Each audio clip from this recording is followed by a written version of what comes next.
Welcome back to our series on Sefer Bereishit and our attempt to find a wider theme of Sefer Bereishit as it manifests itself in each weekly Torah section. This week, Parashat Vayetze, we find the first time that God speaks to Yaakov Avinu. This first what we call revelation or hitgalut.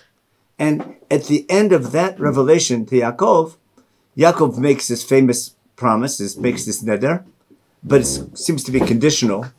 And a lot of commentators are bothered by the fact that Yaakov says, if God does this for me, then I'll do this for him. And it sounds like what they like to call a fair weather Jew. If God's good to me, I'll be good to him. Which again is very questionable. Why would Yaakov act in such a manner? He should be dedicated to God no matter what he receives in reward. He should simply dedicate his life to God. In our shir, we'll try to understand what's the logic and what's the deeper meaning of Yaakov's promise, Yaakov's neder. And in light of how God appeared to him and what God told him, and try to tie that to the wider theme of Sefer Bereishit and what's going on in the Torah in general, and the wider theme of why God is choosing a nation to serve him forever. If we follow every time that God speaks to our ancestors, there's one overriding theme, which is obvious. We call it Zera v'aretz. God promises Avram Avinu to begin his journey, but when you get to the land, he promises him, you will have children and you will get this land. After he returns from Egypt, we have a similar promise. After Lot leaves, says, list up, look in all directions, and the land that you see, God's going to give to you and your children. In the covenant of the parts in chapter 15, God makes a covenant this time that after your offspring that I promised you will go through this long, endurous suffering and slavery and oppression in Egypt, I'll redeem you and bring you back to the land, and then you will conquer it, inherit it. And then in chapter 17, in what's called Brit Milah, the circumcision covenant, God again promises Avram the land, and there I'll be your God, you'll be my people. But over and over again, God has been promising this idea of being a nation and a land, having children, and being a blessing. The same blessing was repeated to Yitzchak, in the beginning of Parashat Toldot, and in the middle of Parashat Toldot, when he returns to Beersheba, and calls out in God's name after he resolves his arguments with the local population. The very first time God's going to speak to Yaakov Avinu will be in the beginning of Parashat Vayetze. And if we take a look at what God tells him, we have to relate it to what God had said earlier to our ancestors that preceded him. So the first thing we're going to do, we're going to take a look at that revelation, hitgalut, to Yaakov, try to see where it's coming from, what's new and what's old. Now, what is being repeated from earlier revelations to our ancestors? And what does he add to Yaakov? Is there something special about Yaakov? In light of that, we have to see what is Yaakov's reaction, realization in light of that.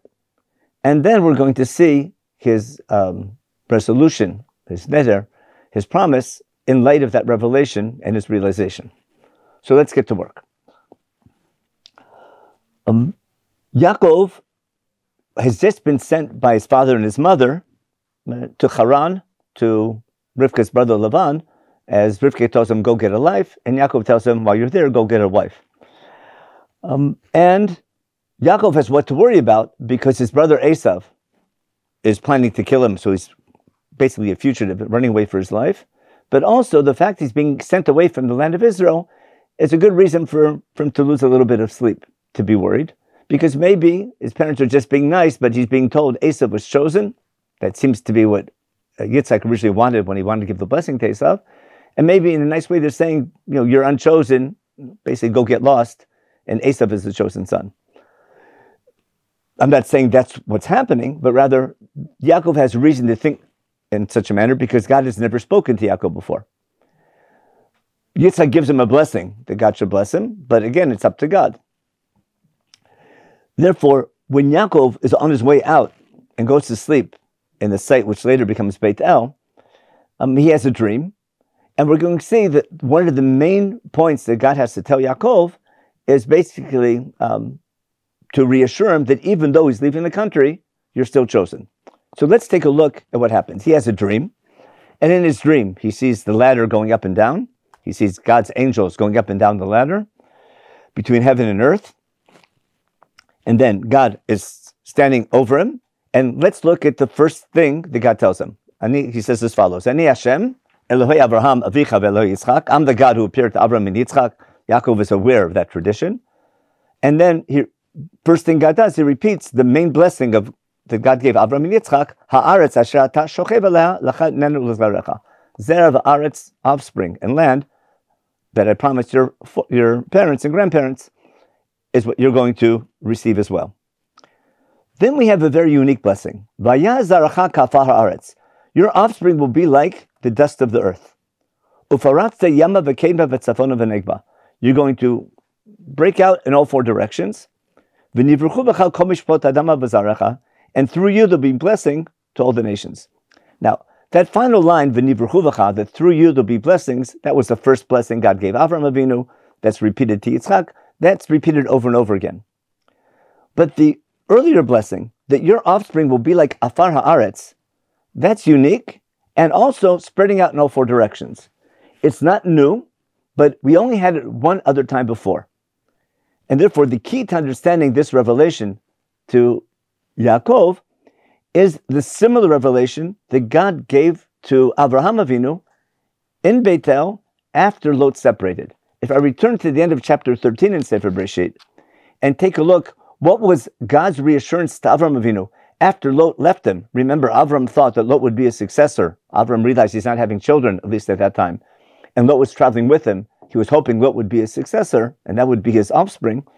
Lot left the stone, and basically, Hashem Amar Avraham in chapter 13, verse 14, after Lot left him, Avram needs reassurance.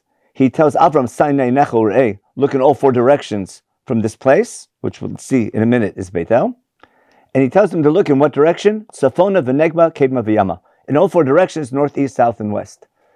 The only two times we have in Sefer Bereishit where God tells our ancestors, our forefathers, to look in four directions is God speaking to Avram Avinu in Beit El in chapter 13 after Lot leaves when he needs reassurance, and also to Yaakov in the same site in Beit El when he's about to leave Israel and go on his journey to Lavan. Okay. Now, the proof that these two revelations are related is in the next line. What else has got to Avram? Ki et kol ha'aretz asher Torah lecha nenu l'zarcha ad olam. The land that you see is going to go to you and your offspring. V'samti et zaracha ka'afar ha'aretz. Your offspring will be like the dust of the land, asher lo, and like no one could count. And then kumi talech ba'aretz, walk around the land to its width and length, etc., because you're giving it. And that is the reassurance God's giving Avram Avinu after Lot leaves. The phrase afar ha'aretz is unique to this blessing here in Beit El and to the blessing that Yaakov is receiving now in Beit El. Now, why I'm assuming that the original blessing to Avram Avinu is in Beit El, because in the beginning of chapter 13, before Lot leaves, when Avram returns from Egypt, Avram comes back from Egypt, and Chumash tells us in chapter 13, verse 3, Vayelech masab minegev va'ad Beit El. He goes from the south, from Egypt, works his way back to the land of Israel, to Beit El. Ad ham makom asher yasham olah b'tchila. Pay attention to the word, the makom, the place where his tent was in the beginning, between Beit El and the Ai. El makom ha-mizbeach. Chumash again is emphasizing the word makom, that place, the place of the altar, which he'd made back in chapter 12 when he first arrived in Israel, coming from Mesopotamia. Okay, Vayikra Sham Avram b'Shem Hashem, and there Avram calls out in God's name. Recall that Avram, when he first came from Mesopotamia, the highlight of his first journey, first he went to Shechem, and then he goes to Beit El. He builds a mizbech and calls out in God's name. We developed that theme a lot, making a name for God. And what Avram is doing is projecting what the Jewish people need to be in their future, to make a name for God by how they talk and how they act. And that mizbech is with center where he calls out in God's name. And then Avram does the same thing when he returns from Egypt with all his wealth, returns to the same place and continues his mission of making a name for God. Even though Lot left him, God repeats that same message to Avram Avinu in Beit El. Now recall, Chumash knows it's Beit El. Avram never called it Beit El, but Chumash, the omniscient narrator of Chumash, knows everything and knows what's going to happen later in our Parsha, because Yaakov is going to name it Beit El. But this has to be the background why Avram, why it's so important what Avram is doing in Beit El and how it relates to Yaakov's dream, because it's specifically this blessing of Beit El and calling out in God's name is being repeated now to Yaakov when he's leaving the country. So again, what are the two themes? God tells Yaakov, Ufaratz yama v'kein batzafona v'negba. all four directions, and Vayazacha kafar aretz, it's almost a copy-paste from the end of chapter 13, when God reassures Avram Avinu after Lot left. But now there's one more promise, which is unique to Yaakov. We didn't have it before. In verse 15, in chapter 28, in this week's Parsha, V'nei anochi imach, I'm going to be with you. Ushmarticha b'chol asher telech, I'm going to guard you wherever you go. V'ashivoticha el adama hazot, I'm going to bring you back to this land. Ki lo ezavcha, I'm not going to abandon you. Ad asher asiti et asher dibarti lach, until I fulfill what I promised you. We'll see in a minute what that is. That's the end of that revelation to Yaakov Avinu. Even though you're leaving, I'll be with you. Why is that a special blessing to Yaakov that we didn't find by Avraham and Yitzchak? Yitzchak never left the land. In fact, God told him, don't leave the land. Therefore, he doesn't need reassurance that even though you're leaving, I'll be with you. When Avraham Avinu left the land, it seemed to be okay, God was with him. But because Yaakov was worried, the fact he's leaving the land, and his father Yitzchak couldn't leave the land, but he's allowed to leave the land, maybe that's a sign that he's not chosen. God has to reassure Yaakov that even though you're leaving, I'll bring you back, and you're still chosen. Now, what is Yaakov's reaction to this revelation? He could just maybe go back to sleep, say thank you, and move on. But Yaakov's going to do something that will explain how he understood this revelation. What does Yaakov do?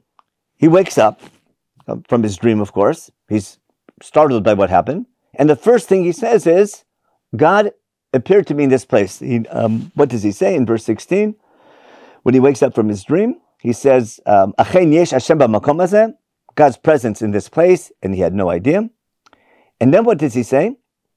He says the following, Vayira vayomar ma nora hamakom hazeh, this place is full of awe, and Ein ze kim beit Elohim b'zeh shar hashamayim, this is none other than a house for God and the gate to heaven. Now, it's a gate to heaven because he sees the angels going up and down. But what did Yaakov see in his dream that he calls this place a house for God? I want to claim is there's nothing in his dream where he sees a house for God. He sees angels going up and down. He sees a gate to heaven. But he's not saying, I see in the future someone will build her a temple, but rather he is taking upon himself now and saying, when I come back, this would be a great place to build a temple for God. Why? Because as we're going to see later in Chumash, especially in Sefer Devarim, the name of that place to make God's name known is called Hamakom. Remember that word Hamakom. Asher yivchar Hashem l'shaken shmo sham. The place that God is going to choose for his name and reputation to be known. The temple in Sefer Devarim is named by its function. It's a place to sanctify and make God's name and reputation great. Therefore, what's Yaakov hoping? If indeed God will bring him back to the land, as he promised, and he'll come back with safety and not be threatened anymore by his brother, and have a family and grow and prosper as God had promised him, then he will reciprocate. He won't just say thank you, he'll act thank you, and he'll take upon himself to build a house for God. Now, what did Avram Avinu do in this place? Avram, on the same place, built an altar and called out in God's name. Yitzchak did something similar in Beersheba. But if this was the place where Avram built a house for God, or built an altar for God, and made a name for God, Yaakov is making a resolution now and saying, when I come back, again, if I'm worthy, and God does take care of me like he promised, then what I would do for him, I will make not only an altar and call out in God's name, I'm going to make a permanent structure, a house for God, and I'm going to sort of upgrade from what my ancestors were doing. I'm going to build a house for God. And this is the first time in Chumash we have this theme of a Beit Elohim, a house for God. But to understand the concept of a house for God, God doesn't need a house. We need a place to connect to God, where there's a connection between heaven and earth, and that's the meaning of the ladder of God's angels going up and down. I need a place to make a name for God, God who's in heaven, well, the God of heaven and earth, but who made man who can connect between heaven and earth. God is going to connect between heaven and earth at this spot. And from this spot, God will have a house. It'll be a house of emanation, going out in all four directions. Yama v'kemet tzafona v'negba. This one house for God won't be God in a cage, but rather God emanating from this one place and his reputation spreading in all four directions. Therefore, Yaakov, because of what he sees in his dream, because he's been reassured he will return, and he is the chosen son, he's going to make a resolution. Then as soon as possible, when he comes back, he will make a house for God. He can't do it now because he's a fugitive. He would love to call out in God's name. And remember, Avram only called out in God's name when he was wealthy, when he was respected, when he was known, when he wasn't fighting with his neighbors. Yitzchak also called out in God's name only after he reached peace with his neighbors around. Yaakov is in no position to make a name for God now because, number one, he's a fugitive. He's running away for his life. And he has no followers. No one even knows about him. He's not respected by anybody. In fact, we'll see he's penniless. But what does Yaakov say? Even though I can't fulfill that goal now, I'm not going to give up on that goal. He's going to make a resolution, what we call in Hebrew a neder, that as soon as I'm able to, I will do it. And therefore, the first thing he's going to do when he gets up in the morning, before he resumes his travel, he'll take the rock that he slept on, that was guarding his face, that he'd taken out earlier, stands it up, calls it a matzeva, puts oil on it to mark the spot. It's going to be marking the spot of where he's going to build his temple. That will be the cornerstone. He puts oil on it to make sure he remembers where to come back to. And after that preparation of setting up the stone and calling the place Beit El, he's not naming the city. The city was called Luz, as we know. But rather, he's naming the site. This is a perfect site to build a house for God. He's not making a prediction. He's making a resolution. And now listen to what he says. He's not doubting God, but rather, he wishes he could now, but he can't. But the first word in his promise, in his neder, is not just a condition, if God helps me, I'll help him, but I can't now because I can't. But as soon as I can, and maybe im could be understood as when. Yaakov is not doubting God, he might be doubting himself, but what does he say? In his neder, Vayidar Yaakov neder lemor, Yaakov makes his neder after he's all prepared. Im yel Elohim imadi, if or when God will indeed be with me. Ushmarani b'derech hazeh ashoni holech.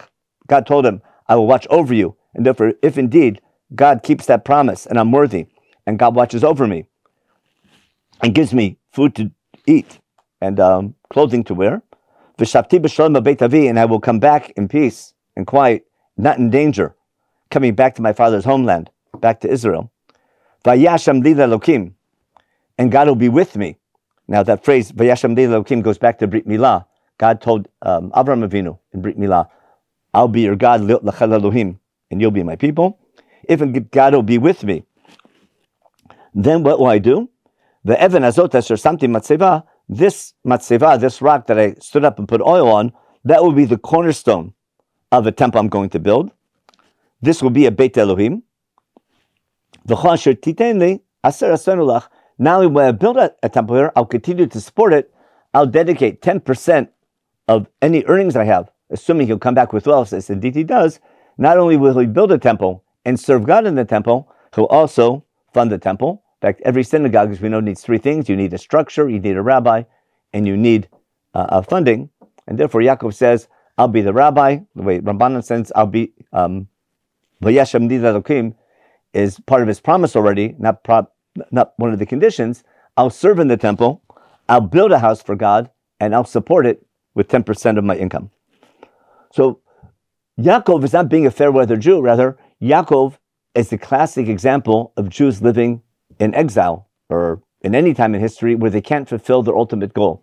The fact you're in a situation where you can't make a name for God, nations hate you, you're running away, you're fugitive, wherever you are, even though you can't fulfill it right now, you do something symbolic to remember one day you hope to fulfill that goal, and you remember there'll be a roadmap until you get there, but you always have to have in mind your long-term goal, and therefore you make a neder, you make some type of promise, do some action, some ritual. You'll do something to remember, even though I can't fulfill my goal now, as soon as I'm able to, I'll be able to do that, and not to give up on that goal, but rather always to remember it and do things to bring that idea back. In that manner, Yaakov's behavior is ideal, because what's happening in Yaakov's life is sort of projecting Jewish future, because not every generation in Jewish history were able to be in our land and live securely in our land, have peace with our enemies, and make a name for God, and make God's reputation great, and build that temple as a center of that nation. But even though we can't fulfill it in every generation, we always keep that goal in mind and pray that should we keep the mitzvot properly and act in a proper manner, we hope that God will be good to us and bring us to that political reality. We return to our land, live in peace with our neighbors, and can sanctify God in the way we live. So in that manner, the story in Parashat Vayetze is connecting to the wider theme. And what I want to close with is this little phrase, Afar Haaretz. We know in Brit Ben Abtarim, God promised Avram Avinu, your zera will be like Kochvei HaShamayim, like the stars in the heaven. After the Akedah, God repeats that promise, but adds a little line, Binishmati Menachem. He makes an oath to Avram Avinu after the Akedah and tells him, not only will your offspring be like Kochvei Haaretz, they'll also be like Kocho Ashar Sfat Hayam, like the sand of the sea. But the phrase Afar Haaretz is unique to God's blessing to Avram after Lot left in Beit El, and now in Yaakov's dream in Beit El. I think the phrase Afar Haaretz is going to go back to God creating man back in Gan Eden. Recall that when God first made man who was a connection between Shamayim and Haaretz. Remember, back in chapter 2 in Bereishit, in the story of creation in Gan Eden, two things were missing. There's no matar, there's no precipitation or rain coming from heaven to earth, and no Adam lavodat adama, there's no man to work the land, and therefore the two things that connect heaven to earth, rain in the physical world and man in the spiritual world, those are the two things that are missing. And then God moistens the land. Remember, Ba'edi alem bin haaretz, bishkat adama, and then Vayetze Hashem Elokim et Adam afar min hadama. God makes man, Adam Harishon, afar from the Adama, and Vayipach b'afav nishmat chayim. Man becomes this connection between heaven and earth.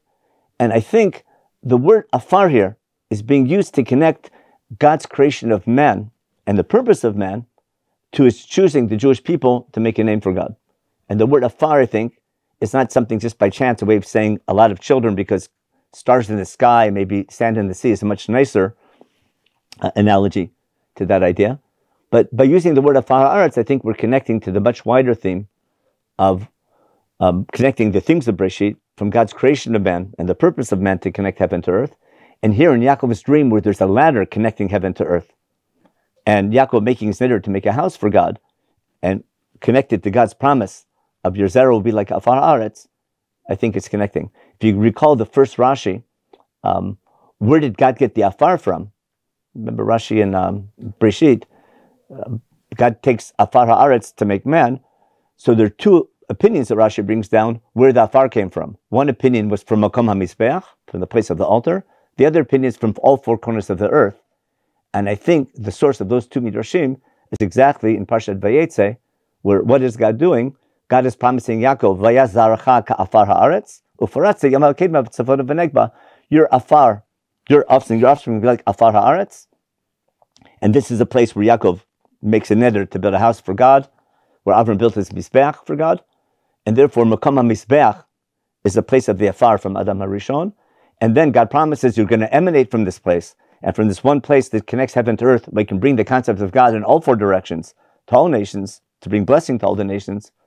And therefore, the opinion that God brought earth, or afar from all four corners of the earth, also relates to this dream. And maybe the Midrash is reflecting there's a much deeper theme going on in Sefer Bereishit, not just the personal life of Yaakov Avinu, but it's projecting the future of the Jewish people and the underlying reason for why we're chosen. Everyone should have a wonderful week. Shabbat Shalom.